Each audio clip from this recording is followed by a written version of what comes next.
Again, Big U, his son Baby Huey, or Big Huey, right? He was assassinated last night on Halloween out there in LA. The streets of LA exploded with shock after Big U's son, Jabari, Baby Wee Henley, was tragically taken out on Halloween night. But what came next pushed the drama to a whole new level. People tied to NSBE jumped online almost instantly, mocking Big U's pain like it was all some twisted joke. That's when the city knew something deeper was brewing. This wasn't just street talk anymore. It was about to turn into a full-on storm. The tension was real, the anger was raw, and everyone could feel the fire building. Halloween night in South Central should have been nothing but candy, kids, and block parties winding down. But instead, the air turned heavy. From Crenshaw to Compton, the news spread fast, shaking every corner of the city and sending ripples through the entire hip-hop scene. This wasn't just another tragedy in the streets, it hit different. It cut deep, exposing years of buried pain and old grudges that were never truly put to rest. And I want to talk about, Big U. His son was assassinated last night out there in LA. Absolutely nasty work, man. Again, Big U, his son Baby Huey, or Big Huey, right? He was assassinated last night on Halloween out there in LA. Ever since 2019, the culture's been carrying silent tension, and this loss brought it all back to the surface. People started pointing fingers, old beefs got dragged up, and social media turned into a digital war zone overnight. The comments, the lives, the posts, it was chaos. The streets weren't just talking, they were erupting with emotion. Every tweet, every reaction, every whisper made things 10 times worse. This was no ordinary night in LA. It was the start of something that would shake the city to its core. It was around 11:11 p.m. on Halloween night, October 31st, 2025, when the LAPD's 77th Street Division got a call that would blow up the whole city. Reports came in about shots fired near South Figueroa Street and West 69th, right in the heart of South LA. What went down there quickly turned into one of the most talked about moments of the entire year. If you know anything about South Central, then you already know the Vermont and Slauson area stays hot. I mean, it is what it is as far as this is how the streets go. But Baby Huey, I ain't gonna hold you. Solid dude. Like, as young as he was, if you actually met him, he actually seemed way older. Kel was solid, like straight, solid dude. Now some of y'all be, well, he was in the street. He didn't operate like that. He wasn't operating out here like no goofy. Let me just flat out put that out there. Those blocks been active for decades, where tension between different sets never really dies down. The scene of it all, a small smoke shop called Fig and 69 Smoke Spot, tucked between liquor stores, car shops, and empty lots. Territory long associated with the Rollins 60s neighborhood Crips, who've been holding down that section of LA for years. Now, word on the street says the shop itself wasn't tied to any crew. It just happened to be posted up in the middle of that zone. But what went down next? It felt like something straight out of a movie, except this wasn't Hollywood, this was real life, and it got serious quick. Witnesses said they saw it all. Two people were just leaving the shop and a food truck vendor nearby watched the whole thing unfold. They all described a dark-colored sedan, maybe a Toyota Camry or a Honda Accord, rolling up to the curb smooth and quiet. Jabari Henley, standing tall at 6'1" and around 210 pounds, walked up from the sidewalk like he knew the people inside. He leaned in toward the passenger window, started chatting it up, and in that moment, everything changed. What went down next happened in a flash, literally just seconds. It was the kind of fast, calculated move that made it clear this wasn't some random stick-up or street hustle gone wrong. Homie, they killed $1,000. Before anyone could even react, the block lit up with that sharp, echoing pop, pop, pop that made everyone drop to the ground in panic. The whole scene turned chaotic in an instant. According to investigators, it all happened crazy fast but with serious precision. They recovered at least 7 shell casings, looked like they came from either a 9mm or a .40 caliber piece. That told detectives whoever pulled up knew exactly what they were doing. Jabari was hit 4 times, 2 in the torso, 1 in the upper chest, another in the stomach, plus 1 each in his arm and thigh. He collapsed right by the entrance of the smoke shop, trying to hold himself up while the car sped off.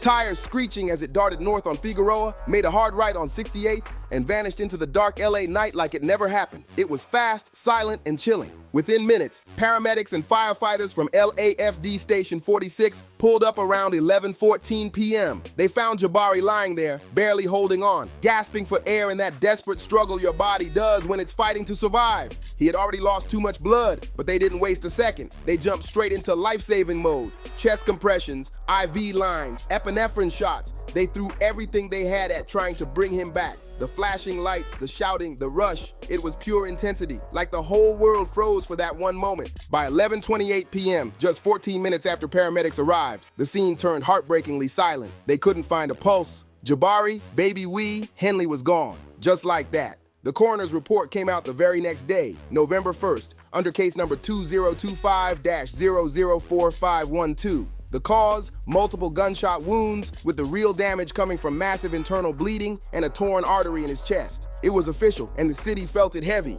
When the toxicology results dropped, they showed Jabari was clean. No liquor, no drugs, nothing that would have had him slipping up. The ruling was clear and final.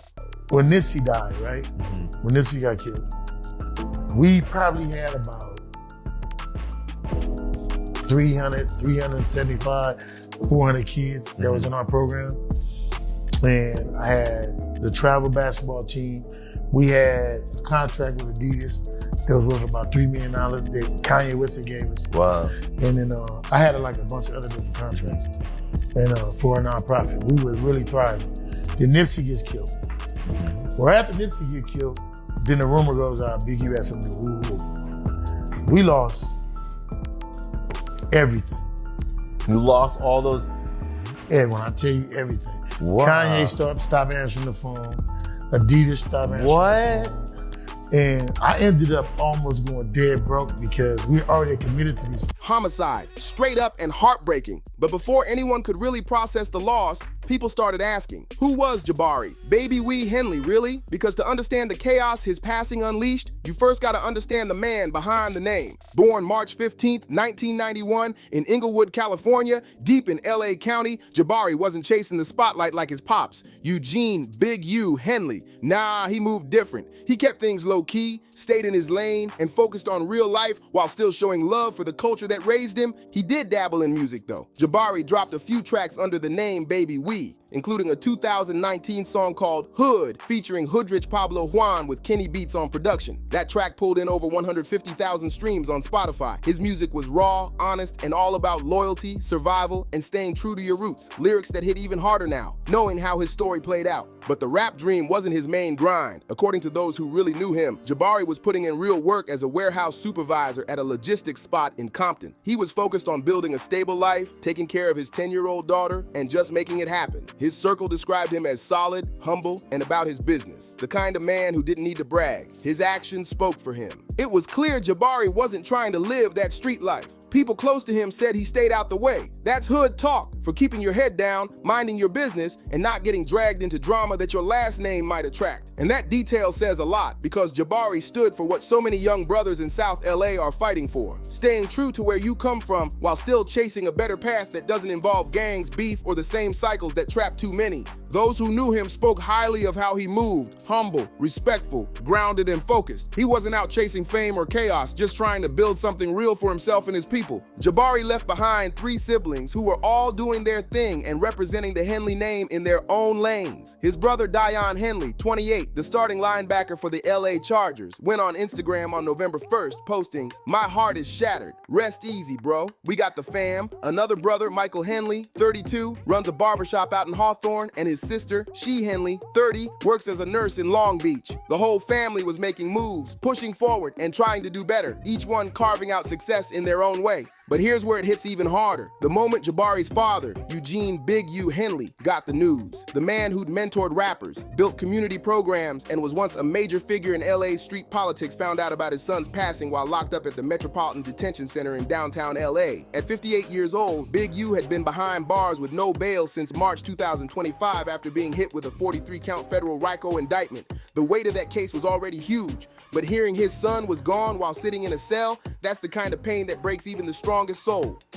The U.S. Attorney's Office for the Central District of California dropped heavy allegations against Big U, claiming he was running a full-on organized network tied to the Rollins 60s Crips, talking everything from extortion to trafficking and even bank fraud. They even threw in claims that he ordered a hit on a rapper out in Vegas. The charges painted him like some kind of street mastermind, but the real gut punch came with how he found out about his son's passing. It showed just how cold the system can really be. Around 1:30 a.m. on November 1st, while locked up in the Metropolitan Detention Center, word reached him in the most heartbreaking way. His co-defendant, Loose Cannon, a music executive caught up in the same RICO case, got a message through a contraband phone from someone on the outside. In the darkness of the cell block during lights out, Cannon had to break the news to Big U in a whisper. You can only imagine the weight of that moment. Later, Cannon spoke to TMZ and Hot New Hip Hop, describing exactly how it went down. He said Big U just froze, silent at first. Then the tears came, fists clenched. He finally whispered, "Not my boy, not like this." That line hit the world hard. It was the sound of a father breaking inside, trapped behind bars, unable to even hold his son one last time. Cannon said the whole unit felt the pain that night. "We were both shattered," he told reporters. "Heartbroken and devastated, don't even cover it. We'll work through this together. Even from in here, God makes no mistakes. It's testing us, but we'll rise." You could feel the grief and disbelief in every word. As of November 2nd, 2025, the case still remains open. No arrests made yet. LAPD's South Bureau Homicide Division has been on it nonstop, collecting 12 different surveillance videos from nearby stores and businesses, trying to piece together exactly what happened that Halloween night. The city's waiting for answers, but for now, all that's left is silence and pain. Right after the news broke, the LAPD launched a $50,000 reward through the citywide crime reward program on November 1st, hoping someone would finally come forward with real information to crack the case wide open. But what went down online in the hours and days after Jabari's passing? That's where things turned dark. It showed the world just how twisted and toxic the internet can get when grief, conspiracy talk, and old beef all crash into each other at once. Not even 2 hours after the first police scanner reports hit the web, around 11:45 p.m. on Halloween night, the internet started going wild. Every platform lit up like fireworks. The story about Jabari Henley getting taken out didn't just circulate through LA. It spread across the globe in minutes. And what came next? Chaos. A flood of posts, comments, and wild conspiracy theories filled every feed imaginable. Some people were throwing straight disrespect, showing zero compassion for a young father whose life had been cut short. Others were spinning crazy narratives that made no sense, just chasing clout and attention. It became a full-blown circus online. Instead of messages of peace or justice, the tone got dark, fast. People started talking about karma and divine payback, twisting tragedy into gossip and hate. It was ugly. Proof that the internet sometimes feeds off pain instead of healing it. Within just 90 minutes of the first scanner alerts dropping, the story had exploded worldwide and instantly got linked to old rumors about Big U. Social media detectives started dragging up 6-year-old conspiracy theories claiming he had something to do with Nipsey Hussle's killing back on March 31st, 2019. It was like old wounds got ripped wide open again. Pain from 2019 mixing with 2025's fresh heartbreak. What should have been a moment of mourning turned into a digital battlefield. The internet didn't just talk about Jabari's tragedy, it twisted it, magnified it, and used it as fuel for a storm that no one could control. That's right, what we now call X, formerly Twitter, went into total overdrive. Mentions of Big U's son shot up from around 2,500 posts at midnight to nearly 20,000 by 6 a.m. on November 1st. Hashtags like #Kansa, #Big Henley, and #BabyWe were trending all over LA and beyond. The speed at which this whole thing blew up was insane. It showed exactly how social media can twist real tragedy into instant content, how random guesses turn into facts, and how people's pain gets turned into entertainment for the timeline. TikTok jumped on it next, and it got dark fast. Clips started circulating showing paramedics working on Jabari, doing CPR, posted by faceless accounts hiding behind fake usernames. Those videos pulled in more than 3.2 million views by noon on November 1st. People weren't sharing empathy, they were chasing views. Over on Instagram, fan pages dedicated to Nipsey Hussle started reposting edited reels that mixed old Nipsey footage with sneaky captions throwing shade at Big U. The videos started pushing slick accusations, and within hours, they racked up over 25 million impressions across the world. The algorithm was eating it alive, boosting every post that stirred up more emotion, more anger, more conspiracy. And just like that, a narrative that had been brewing in the background for years finally exploded. The disrespect was everywhere, often disguised as talk about karma or Nipsey's spirit getting revenge from the grave. But when you look closer, most of it came straight from the same old rumors that have been chasing Big U since 2019. Those theories claim Big U vouched for Eric Holder Jr., the Rollin' 60s member convicted in 2022 for killing Nipsey, or that he somehow profited off Nipsey's passing through his unique music label. But here's the thing, all that talk had already been proven false years ago during Holder's trial. Big U's name never even appeared in the court transcripts. Still, social media didn't care about truth or proof, it cared about clicks. By the time the sun came up, millions of people had seen, shared, and repeated the same false story, turning grief into gossip and a family's loss into viral content. You already know how it goes. Facts move slow, but rumors, they sprint. In both the streets and online, people rarely wait for the truth, and those old conspiracy theories about Big U started spinning again like they were brand new. The same recycled clips got tossed back into the mix with fresh captions, wild claims, and a new wave of energy that had everyone talking. One of the biggest sparks came from a 2021 interview with Charleston White that suddenly resurfaced on November 1st. His post racked up over 11,000 likes and about 500 reposts in just hours. In that old clip, Charleston threw out some outrageous accusations about what supposedly happened with Nipsey's passing and hinted that Big U was somehow involved. Even though those claims had been debunked years ago, social media acted like they just dropped for the first time.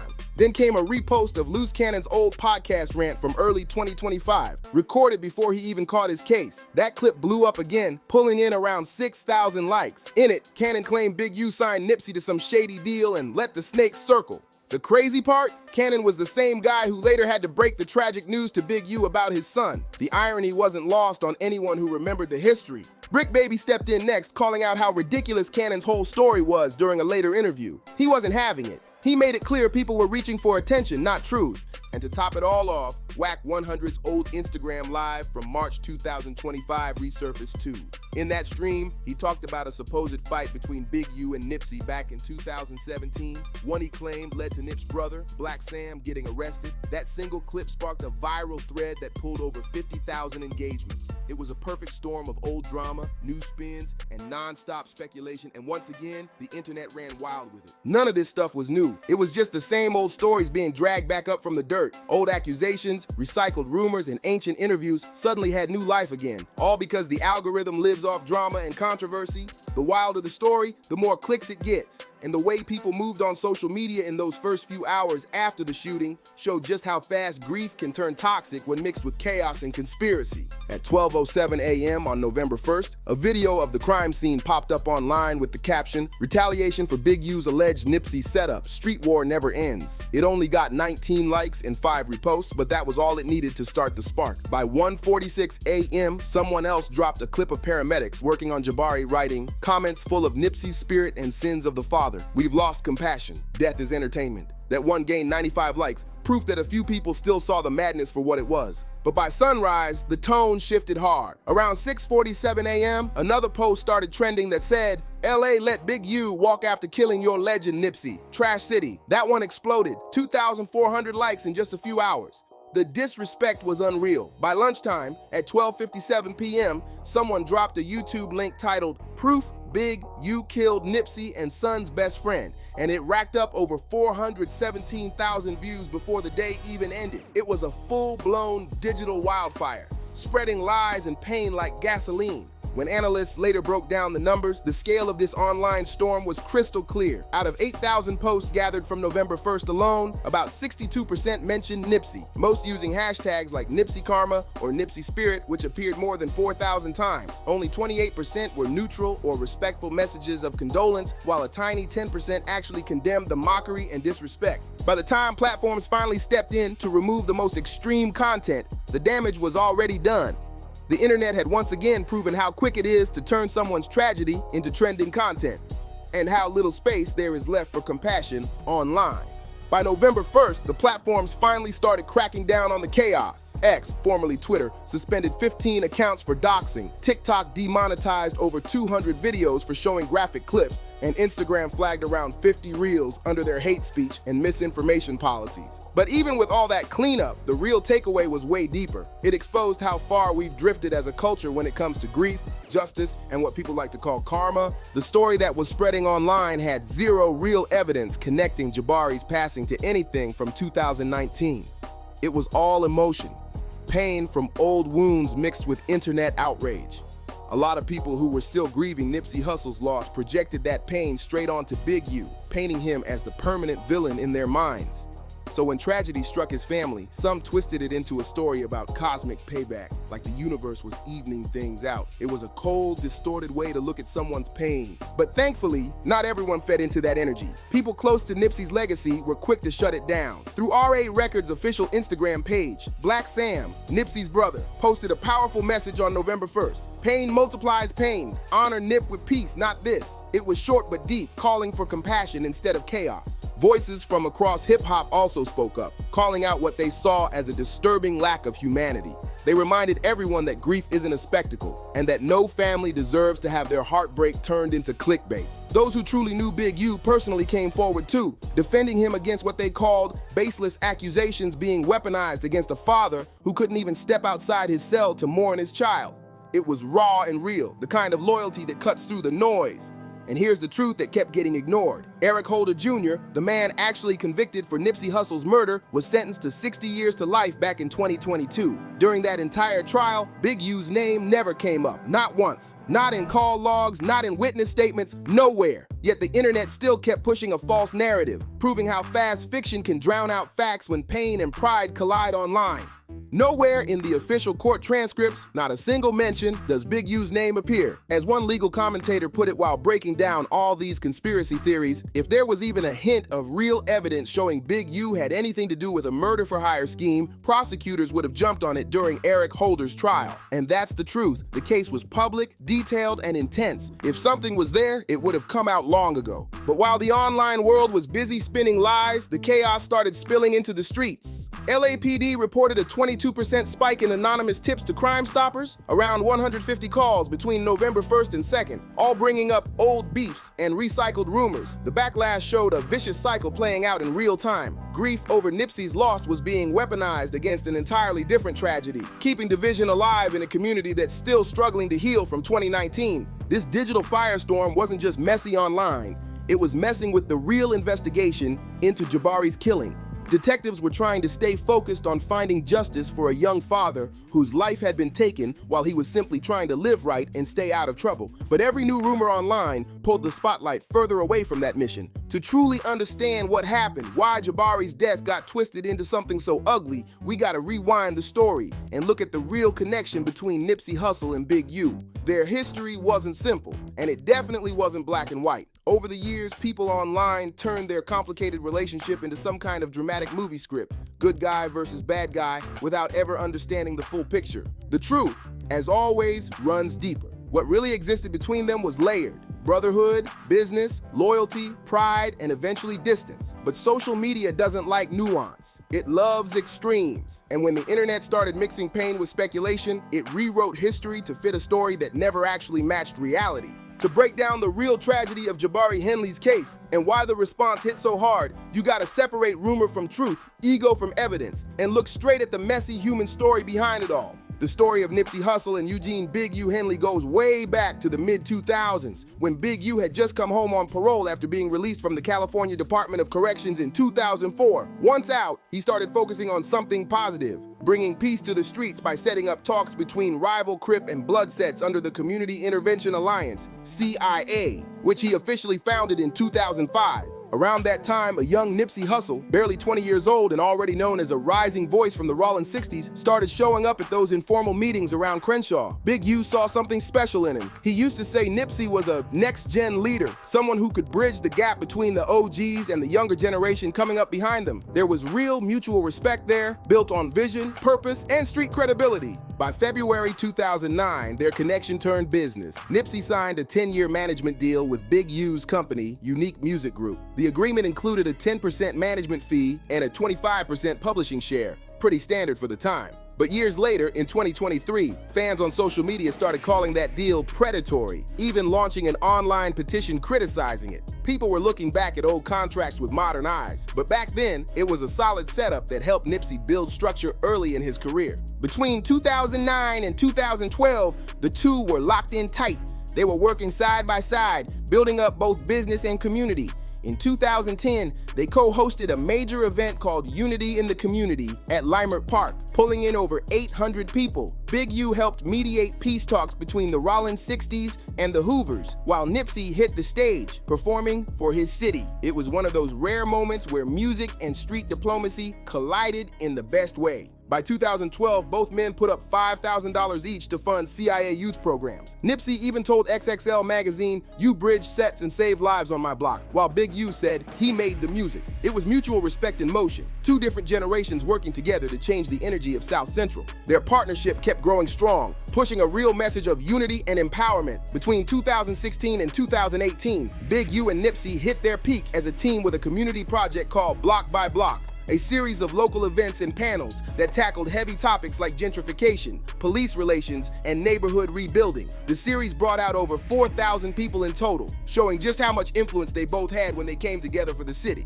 During that time, Big U wasn't just behind the scenes, he was playing a big part creatively too. He gave A&R input on Nipsey's Grammy-nominated album Victory Lap, even helping connect big-name features like Kendrick Lamar. The collaboration showed real teamwork, old school knowledge meeting new school vision. By 2018, Nipsey showed his gratitude in a major way, donating $100,000 to Big U's Community Intervention Alliance, CIA. That gesture proved how much they both believed in giving back to South Central and building opportunities beyond the music. But as Nipsey's fame skyrocketed and his business moves started leveling up, things began shifting under the surface. You could feel it, the bond was still there, but some tension started creeping in. By late 2018, whispers of a rift began floating around. Word was that Nipsey wanted out of his unique music deal early, wanting full creative control as he launched the Marathon clothing brand that August. Big U still showed up to support at the grand opening, but fans noticed a cryptic post he dropped on X, formerly Twitter, that read, "Loyalty tests all." At the time, nobody thought much of it, but later, when photos surfaced showing Eric Holder at that same store event alongside Big U, those images took on a haunting new context after what happened months later. When Nipsey was murdered on March 31st, 2019, Big U's response was immediate and public. Just 2 days later, on April 2nd, he helped organize the Unity March, pulling over 5,000 people into the streets of LA. Rival gangs walked side by side, calling a truce in honor of Nip. At Nipsey's memorial service, Big U took the stage and gave a powerful eulogy, saying, "He was my son in spirit." His organization, CIA, handled logistics for the memorial and the joint fundraisers that followed, raising nearly $200,000 for local youth and community projects. Those who saw it firsthand said Big U's grief was real and raw, but he turned that pain into purpose, channeling heartbreak into unity for a city that was still bleeding. What came next wasn't just unfair, it was downright cruel. Despite everything Big U had done to bring people together, the rumors refused to die. By July 2020, a viral thread on X, formerly Twitter,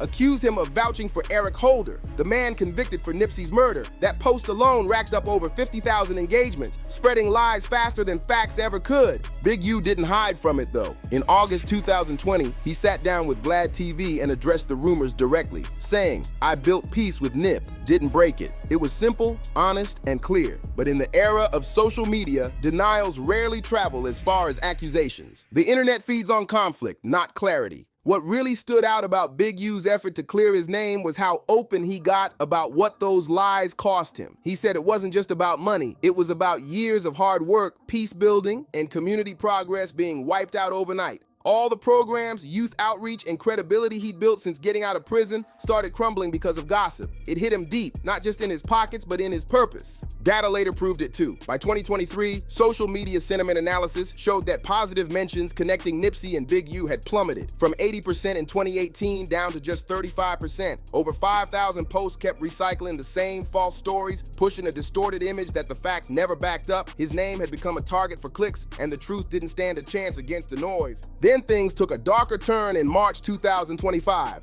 That's when Big U got arrested and charged under a massive federal RICO case. 43 counts in total. The feds accused him of running an organized criminal network, calling it a mafia-style operation tied to extortion, fraud, and street-level activity. It was a bombshell moment that sent shockwaves through LA and the hip-hop world. For a man already fighting to rebuild his name, the arrest was another heavy blow. Whether people believed the charges or not, the court of public opinion had already made up its mind. In a world where rumors travel faster than truth, Big U's story became another reminder of how quickly respect can vanish and how slow redemption can come. The RICO indictment against Big U was heavy, tied to the Rollin 60 Crips and stacked with major accusations. Federal prosecutors claimed he was involved in extortion from local businesses, human trafficking through his unique music label, bank fraud connected to over $1.2 million in COVID-19 relief loans, and even organizing the 2021 killing of an aspiring rapper in Vegas over a diss track. Big U pleaded not guilty and decided to represent himself after his attorney withdrew in September 2025.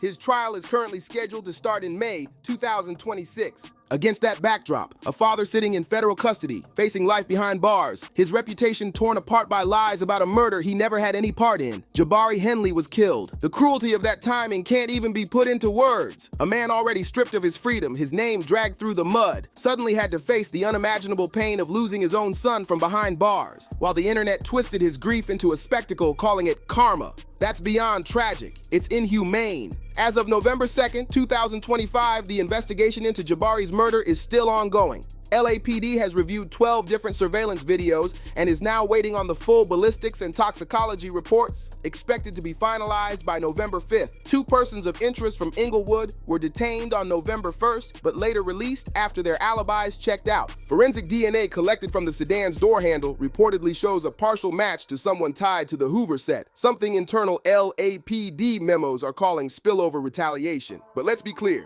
it's not the kind of retaliation the internet was talking about. The real story points to neighborhood tension, not some wild revenge plot born from social media conspiracies. When you step back and look at the full picture, this tragedy exposes something deeper about the world we live in now. It's about how the internet has completely changed the way we deal with grief, justice, and truth, especially in the culture. Real pain gets turned into trending hashtags, and the line between reality and rumor keeps fading faster every day. The Henley family, already overwhelmed by Big U's incarceration and the fallout from the RICO case, which even led to their Hyde Park home and assets being frozen, has been keeping things quiet, working on Jabari's funeral arrangements privately. The memorial is tentatively set for November 8th, with close family and friends expected to attend in peace. Thank you for watching. If you found this story eye-opening, make sure to like, share, and drop a comment below. Let's talk about how the internet should handle stories like this with more heart and truth. And don't forget to subscribe so you never miss out on our next deep dive. Click one of the videos on your screen to keep watching more real stories just like this. See you in the next one.